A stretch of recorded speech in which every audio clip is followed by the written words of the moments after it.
انا عايز اقول لكم معلومة بسيطة عني،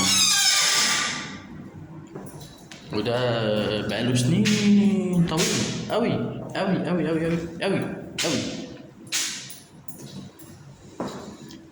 المكان، معلش أنا طالع على السلم مروح بيتي، فممكن تلاقوا أي مكان ضلمة هنعدي عليه.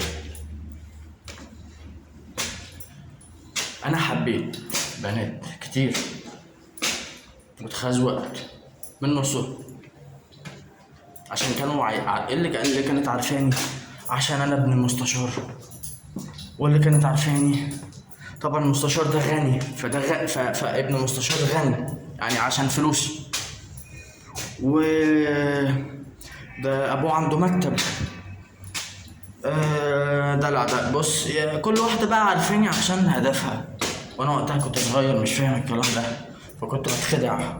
الحمد لله ما اتخدعتش في فلوس، بس اتخدعت في مشاعري يعني جم عليها قوي. زي ما انتوا بتقولوا بنات الناس مش لعبة، فبرضو الشباب ولاد الناس الأصول مش لعبة، مشاعرهم مش لعبة، قلوبهم مش لعبة على فكرة.